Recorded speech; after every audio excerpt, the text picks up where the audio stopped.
So let me first explain a few things about Medicare. Medicare didn't come into be because government wanted to handle the payment of your healthcare, even though my philosophy is healthcare belongs with the government. My philosophy, I'll just say it straight out, is that healthcare belongs with government. And here's why I believe it. Government is not some crazy entity. Government is we, the people. Now, when you go buy a pizza, if you don't like what Pizza Hut is selling, you can go to Papa John's. You can go, or you can say, I don't like any of these pizzas. I'm just not going to buy the pizza. I'm going to go ahead and buy me a sandwich. And if the sandwich prices are too high, you'll just go ahead and say, I'll buy me a loaf of bread.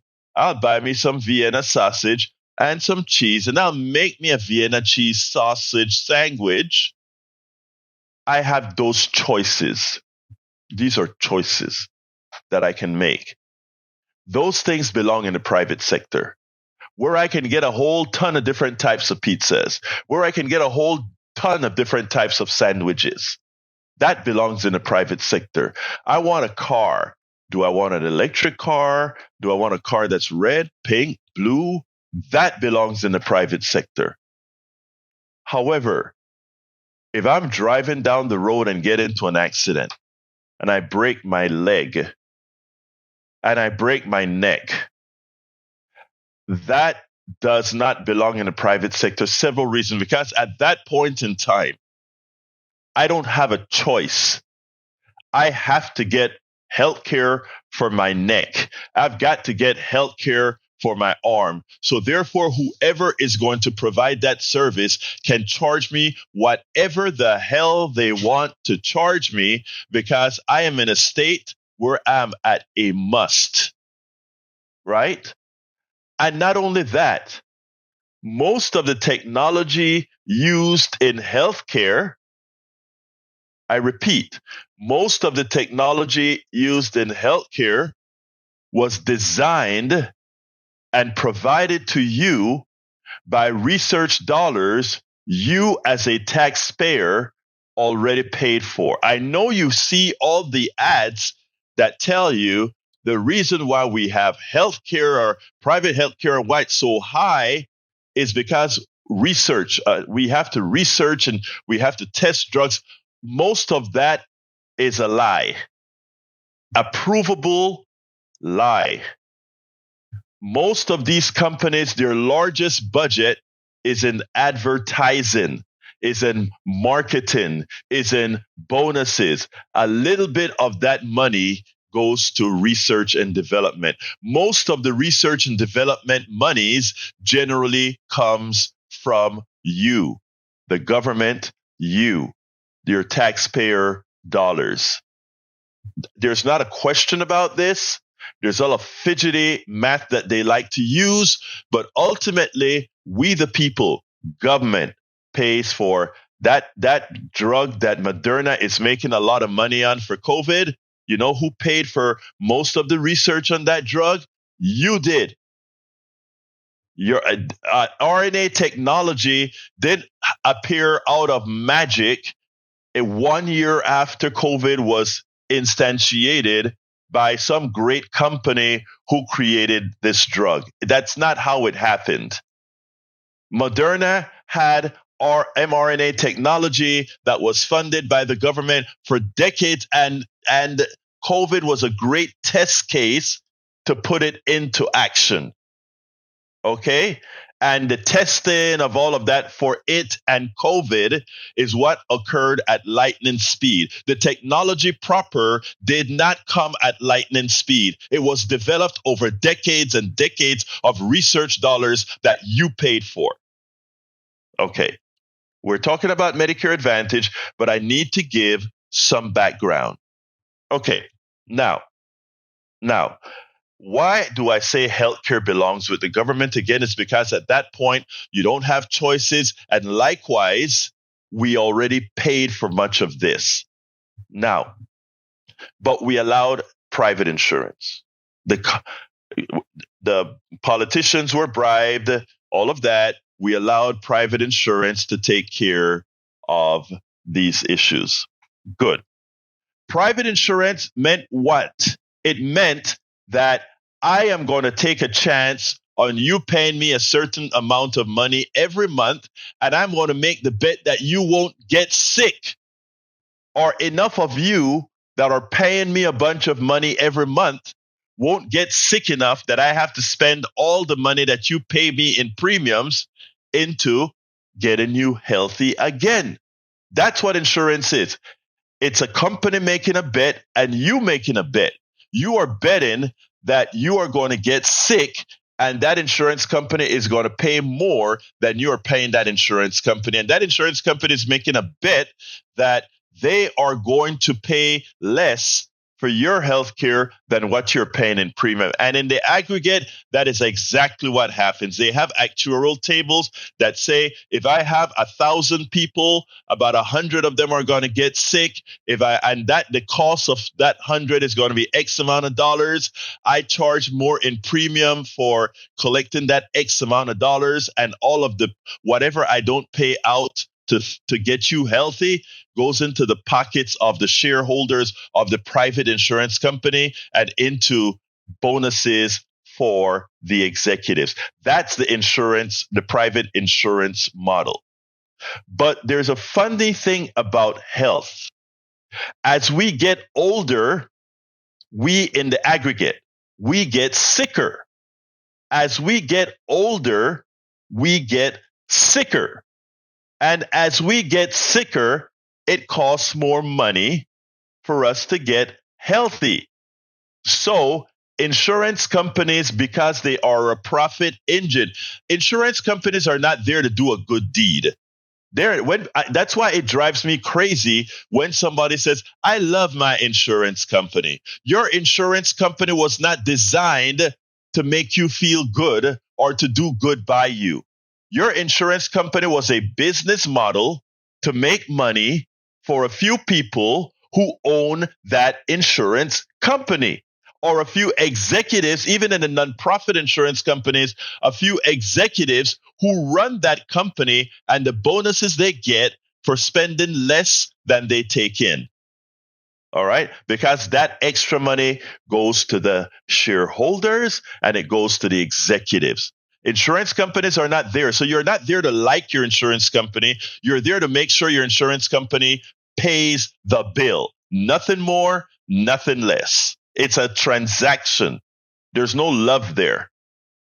But insurance companies, decades ago, they realized we can't make money on old people. So we don't insure old people. Or if we insure old people, we charge them an arm and a leg. Now steps in the government. We the people. We the people says, now, since the private insurance company won't take care of our old people, the government is always left with the things that are expensive. The government is always left with the things that the private sector doesn't want to do or doesn't find profitable or they can't make a good dollar on. So Medicare came into existence. Medicare came into existence, and it started out just for old people, and then it changed into taking care of more things. But Medicare came into existence because the private sector would not insure all of you old people because you cost too much. And they would have to have a too high a premium, and a lot of people would go without paying the premiums and just die. And they want to take your money before you die. Otherwise, there's no money for them to take. So they allow it to slide. Let the government take care of people over 65 years old. So they created Medicare. And what Medicare did is Medicare paid 80-20, just like standard insurance companies. They pay 80% of the bill. Now, a lot of companies now, a lot of doctors will just take the 80 and they know that people are struggling and they may not take the 20%. They may forgive or they may take your house. I'm kidding, but you get it. 80-20 is what standard Medicare pay for. And while Senators like Bernie Sanders and others have been trying to get Medicare to cover dental, vision, and ears. The private sector paid off senators not to give those services so that they would have a selling point for Medicare Advantage. Let me stop a second. Medicare uh, did not provide those services as baseline. In other words, they gave you great health care. You can go to any doctor, you can have any medicine, you can go to any hospital under standard Medicare. So, how is the private sector going to come in now? They see it as a lucrative market. The baby boomers are getting old. That's a bunch of people to insure. Imagine if we could get back into that market, it would be a landslide of money. Okay? And that's what they did. They paid off the government to create Medicare Part C. Let's back up. Medicare Part A, hospitalization. Medicare Part B, doctors, or the reverse. I don't quite remember. It's given. You get that standard Medicare. Then of course you have Medicare Part D, you pay for drugs, and then you get a Medigap to pay the 20%, right? And you have private insurance that would take over that gap for you. And if you get that private insurance at the time that you get Medicare the first time at 65, they have to give you Medigap, and they have to give you Medigap at a reasonable price, what the current price is for everybody. But here's a kicker. The private sector sees, smells blood. Johnny, I'm coming to you, but I need to finish this narrative. The private sector goes ahead and they see money. Oh, how can we scam again? How can we scam again? And they say, wait a minute. I can go ahead and tell the government for every old person, let's categorize them into three: kind of sick, very sick, extraordinarily sick. And you give me a fixed amount of dollars for any one of those, for each one of those people that decide to voluntarily leave Medicare standard, meaning traditional Medicare, and come to Medicare Advantage, the private sector insurance. In other words, Medicare Part C, Medicare Advantage, it's not Medicare at all. It is just private insurance paid for by our Medicare dollars. Again, Medicare, standard Medicare, is paid for by the government, and you pay for what you use. Medicare Advantage is private sector healthcare, just like your standard private insurance that always gives you trouble to get healthcare, where you have to beg to get healthcare. All right? So they created Medicare Advantage, Medicare Part C. And they charged the government a fixed amount of money for a whole pool of people. So everybody that signed up for Humana, everybody that signed up for Cigna, everybody that under their Medicare Advantage plan, the government is giving them X amount of dollars for each person. That's why you see between now and December 7th, commercials and ads everywhere on TV. They're spending billions of dollars on trying to get you. That shows you how lucrative it is. Billions of dollars to try to get you to leave traditional Medicare to go into private sector healthcare instead, so that they, for each person that they get, they bill the government either you being sick, very sick, or very, very, very sick. And what they try to do is classify you as very, very sick to the government so that they get more money for you. At the same time, they give you the treatment of being somebody not very sick. That's how they make their money. And how do they advertise to you? They go on TV and ad nauseum, they fool you. They first make you believe that Medicare Advantage is Medicare. It is not. That you have all kind of great features with Medicare. It may seem like that at the beginning. Think about this. To get you in there, even buying you groceries, they're giving you club memberships. They'll give you a stipend to get some groceries. That's not what you want healthcare for. Healthcare is not to get you groceries. Healthcare is just that, healthcare. And because they stopped the government from giving you vision, ears, and dental, they also put that together, but they don't tell you that there's a very small limit to your dental. After a while, you can't spend over a certain amount. Have you been to a dentist lately? And then they also do the same for your ears. I mean, it is a racket. It's a scam. Now there are people who love it because they don't have co-pays. One of my good friends who call and says, I love my Medicare. I don't have co-pays. He's doing fine. But here's my brother. He eats very, very healthy. He's thin. He's in great shape. He's older. Of course, he doesn't need a lot of coverage. So to him, the little coverage that they give him is great because, again, he stays here in Houston. That's how it is, right? So it works for him because standard Medicare or Medicare Advantage would work for him, right? But for most people, and when I say most people, that's what I mean. Most people are so programmed that if the insurance company tells me I need this, then I get it. If they tell me I just don't need it, I do without. If my doctor thinks I need a particular service and the insurance company doesn't think so, I'm doomed. I do without. Medicare Advantage then comes, and again, they control what doctor you can see, what medicine you can get, how often you can get it. All these things are controlled by them. People always say, I don't want government controlling what I do. The ironic thing is that under standard traditional Medicare, the government controls nothing. Your doctor does. Under Medicare Advantage, some private exec, and now they're using AI to kind of deny you coverage. That's what they're using now. AI to deny you coverage based on stats and all these kinds of things.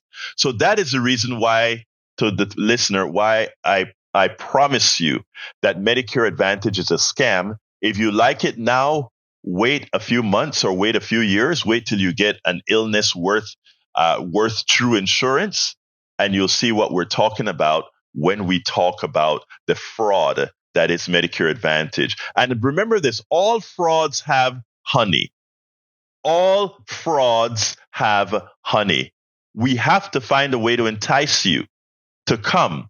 We have to try to find a way to indoctrinate you. It is imperative that we do that, or else we don't get you. But for every one of you that we get, some salesmen get a bunch of money. The salesperson that's convincing you when you go to your navigator and they tell you, this Medicare Advantage plan for your financial situation is better. Da, da, da, da. They convince you. They have a financial reason to convince you to take something that's a fraud, a scam. And you know who pays for it? And you know what it bankrupts? It bankrupts all of us, whether we are 65 or younger. Because we constantly have to pay more to pass all that money to the advertising that you see on TV every single second of the day. We have to pay all the money to those executives. We have to pay all that money to the shareholders so that they can make $1 off of you, and we, the taxpayer, subsidize these corporate fiends. It's a fraud. And yes, it works for some. Yes, it works for some, but in the aggregate, it falls on its weight, just like private health insurance right now. For most, they either don't have it, as if like here in Texas, where it's the highest uninsured rate for people under 65, or it's a fraud on you. So that's the explanation I wanted to give on Medicare Advantage. If I was not clear, if I was fuzzy, if I need to clarify something, the phone lines are wide open. We spend a lot of time deconstructing the news, trying to parse it into a form that everybody can understand. We try to find those little nitpicks where it flies above the fray, etc. If you really like these videos that we do, I want to ask a big favor. Please go ahead. Number 1, subscribe to our channel. And number 2, please join if you can. Thank you so kindly for watching. Keep watching. Please remember to share. We must populate the entire internet with our progressive message, a message that we know is what most Americans say that they want. So help us, please join.